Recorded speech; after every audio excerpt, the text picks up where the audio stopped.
Welcome back into the Sports Source. We're talking about showering, but it's regarding athletics, in case you heard us come back there.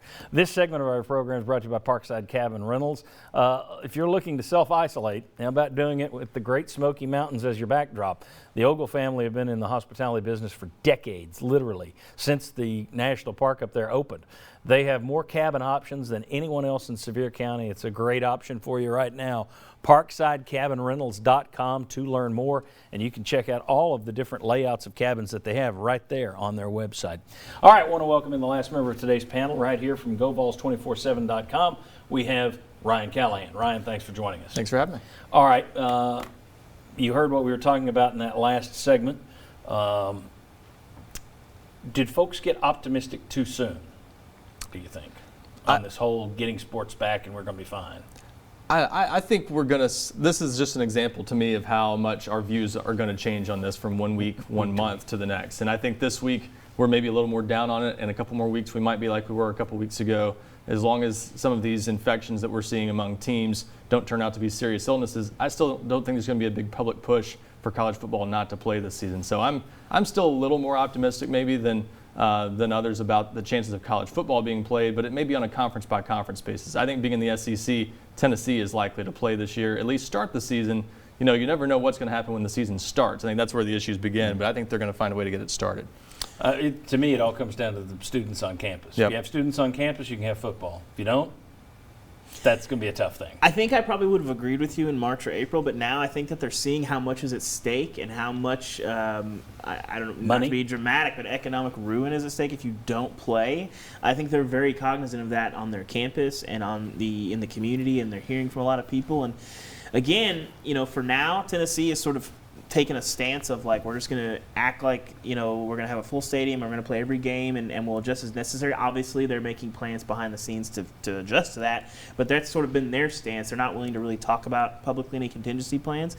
But I talked to Laird Veach at Memphis earlier this month and was asking him about, like, when do you have to make these decisions, and what does that look like? Yeah, at Memphis, and what does that look like? And he said, well, you know, a year ago, I would have said, you know, we need several months to make these decisions. Now, it really may be like a week-to-week decision in terms of what does this week look like, you know, where are we playing, who gets in, all these things. Like, I think they're going to have to be very quick on their feet, because I think some of these decisions, you know, it's June, things can look very, very different in September, August, November, and I'm glad I don't have to make those decisions. And it's going to look different month to month inside that season. Mm-hmm. So that's where it's going to be interesting to see how they wiggle on the fly. I do think that the conferences and schools are wise to continue to aim for the best. I mean, you hope for the best. Maybe it clears up. We don't know. Mm-hmm. At the same time, if I were Greg Sankey, I said this 3 months ago, I still stand by it, I would be looking at every possible permutation option on the table. I would have a workforce discussing every option, because if you lose football, if the students aren't on campus, what can you do in its place? How can you have a partial season? I would be having every option on the table at this point. You know, one interesting thing, we keep talking about fans in stadiums, and I'm almost to the point of thinking, I'll go ahead and say it, that's not happening. I'll jump the gun on that one. I'm not saying they shouldn't plan for it. Go ahead, try. I would bet the house right now you're not going to have fans in the stands, is my guess. Well, I think a lot of people are going to be watching very closely what happens in Tulsa and in the surrounding area the next couple of weeks, where we just had obviously a campaign rally last night for the president.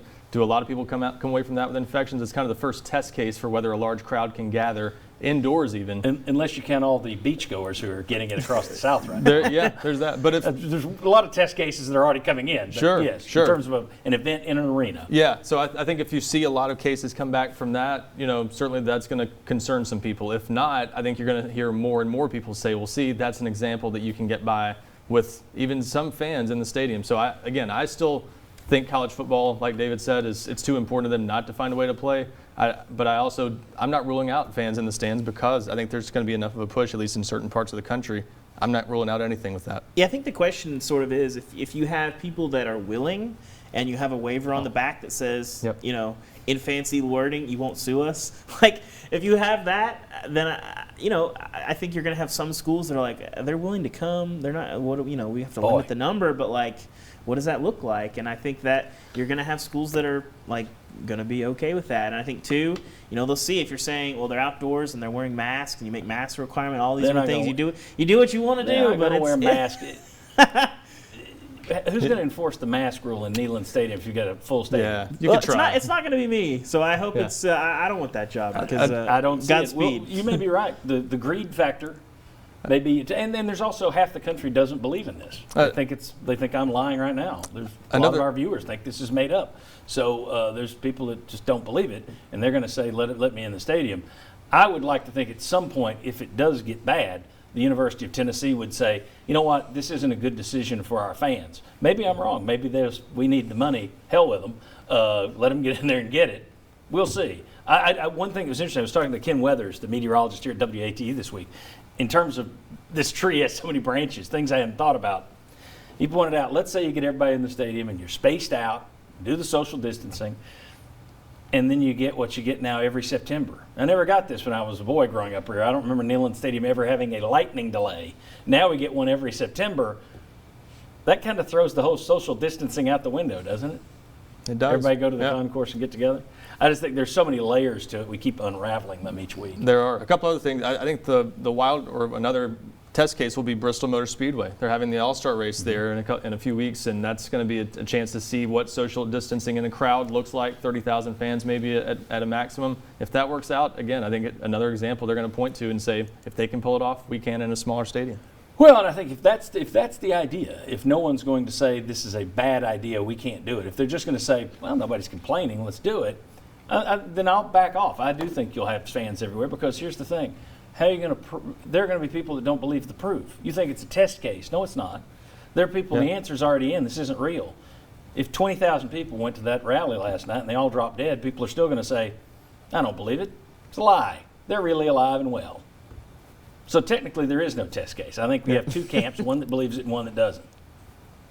That might be the way it stays. If I sound like I'm getting tired of this, I am. It's ridiculous. At some point, I understand the money aspect of it and the greed aspect of it, but at some point, if it's spreading, and you see now that it is in the South, where everybody went back to business, I would start to take that seriously. But then again, call me a quack. All right, I'll let you guys call me a quack in the next segment when we talk about Jeremy Pruitt. He said he was going to make some moves for the culture in terms of advocacy. They're doing it big time this week, taking a leadership role. We'll discuss that next on the Sports Source. Come on back.